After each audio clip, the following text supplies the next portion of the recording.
Okay, in the last video we saw this job being cleaned in time-lapse. The video was sped up by 6 times. It was a 9.5 minute video. This actual complete job took just under 1 hour. But the idea of this series now in this video, as you can see, it's in real time. So there'll be videos split up dividing the job. But as we watch, I'll be giving a commentary and just letting you know the kind of tools that I'm using, some tips about the techniques, and just generally giving a commentary on what we're seeing. So just a little bit about the tools first of all. You can see from this shot that it's a very stiff, rigid pole. That's because it's a carbon fibre pole. It's actually the Unger N-Light. It's a high mod carbon pole. This pole is about 6.5 meters long, although we'll see a little bit later being added an extension to that. Now, the obvious benefit of using a carbon fibre pole, a high mod pole like this, is the accuracy and the precision that it allows you to work with.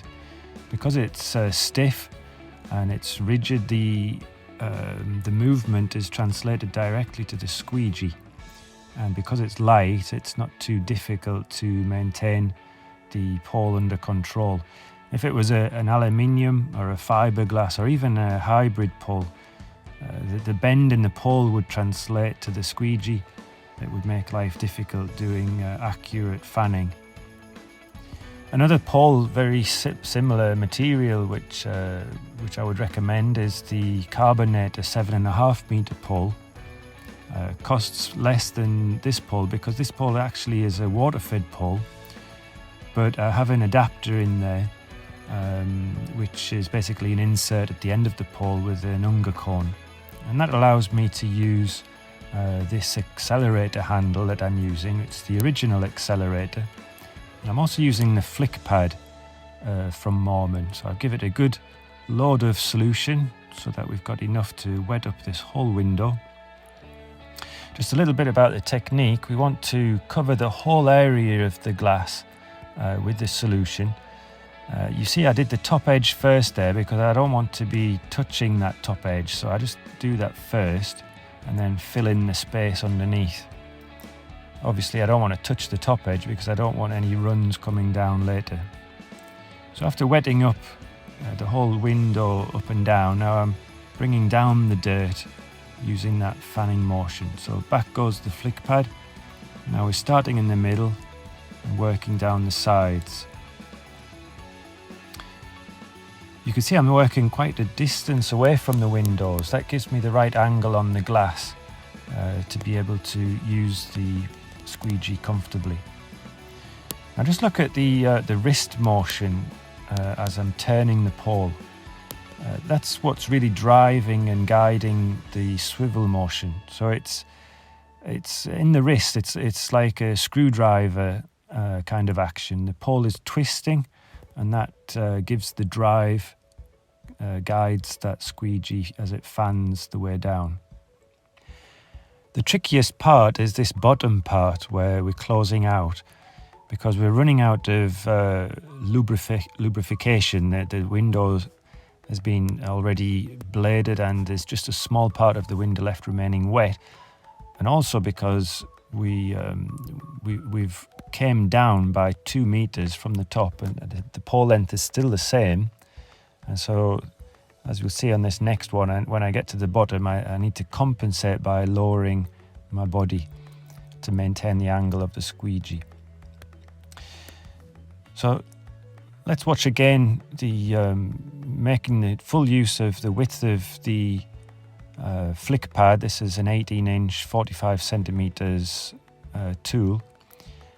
Went up and down. Now we're going to, as we said, bring that dirt to the bottom, and that avoids any kind of build-up of grime on the squeegee blade if the windows were left dirty. So the first thing we do is to take out the sides, starting from the top middle, working to one side and then down the sides. And that leaves us, again, starting in the middle, but this time we want to just stay in that wet which is going to give the squeegee the lubrication necessary to be fluid. We don't want to go into the dry because that'll be like a brake on the rubber and it'll cause us to lose control. So keep the squeegee moving. If the squeegee stops, that would be like putting a stamp on the window. It's like when you do a straight pull from the top. If you just put the blade on the window and pull, it leaves like bleed marks. The same if we stop the blade in the middle of the window and start again, that's going to leave like a stamp of the squeegee on the window. So it's important to keep it moving. Now we'll see on this video, this shot, a little bit better the technique. So again, up and down, along the top edge to be precise so as to not wet that top edge.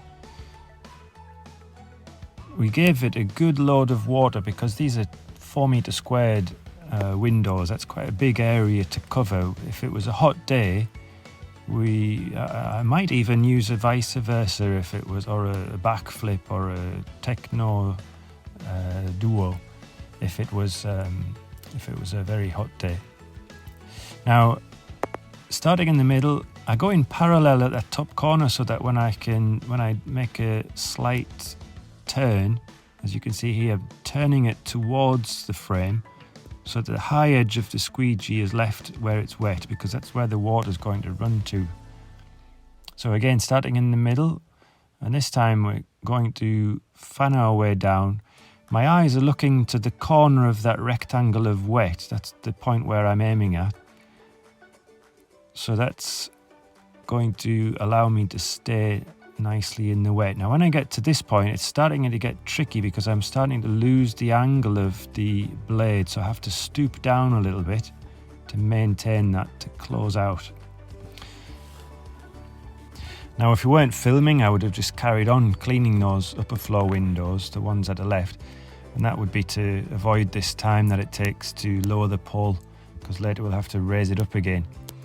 Instead, we're going to clean just the top edge, top half meter of these lower windows, bringing it down to a comfortable level to finish them off by hand.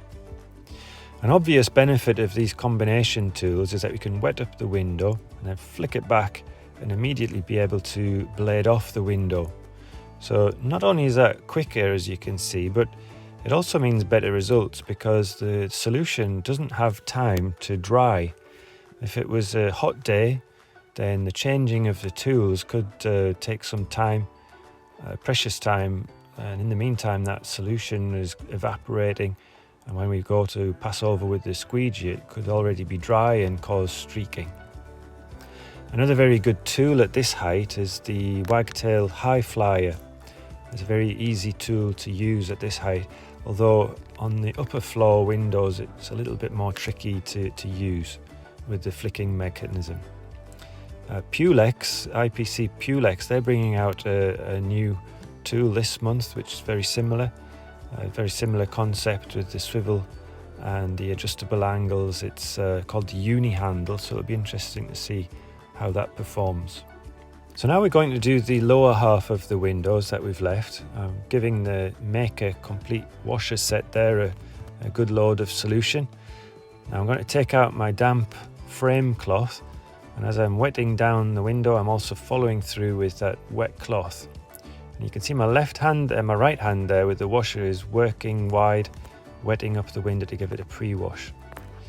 Now here I'm going to be using the cutting down the mountain technique. So dive bomb those sides. I'm kind of making a triangle with the frame, pointing towards that frame. So down the two sides, and then we're left with this mountain of solution which I'm going to cut down with these wide strokes, using the full length of that squeegee to do it in as few passes as possible. Good idea to finish at the bottom so we're not leaving the soap on the side. And if you look closely here now, I'm using my left hand to wet up the window. Now I'm going to use the right hand as I do the other side. Wide strokes, so it's pre-washing the dirt. That's helping to cool down the window if it was hot, but it's also softening up the dirt.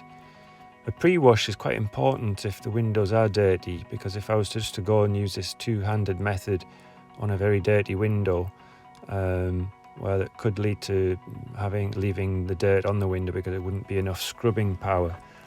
But that scrubbing as we go, as we can see here again, one hand is working the scrubbing while that swap hands there as we do that, so it's kind of already getting the window wet and working on that dirt. Now here we can see what I meant earlier about making a triangle like this, just bending down the side, so that dive bombing technique does help a lot with the detailing. It points the rubber into the seal, and the water as you go down, as you kneel down, is going to run up the channel into the center of the window where it's already wet anyway. Here we're finishing off. We're just going to rub over the sticker on the window there with our dry microfiber cloth, cleaning up at the bottom there with a detailing squeegee. A small 6 or 8 inch squeegee is ideal for that. Now in the back pocket there, I've just put that away. That's the Windowz CarboWipe. It's a microfiber cloth, an excellent cloth, really is an astounding cloth. You can pick one of those up on our website. It's Windowz, that's Windows with a Z, .it. We're an Italian-based European company. We ship all in Europe, and if need be further afield, we'd be happy to help you out. And that's it. We'd like to thank you for watching and following this video. We'll be making some more with the rest of this job. But in the meantime, thank you for watching. Please subscribe, and remember, love your job.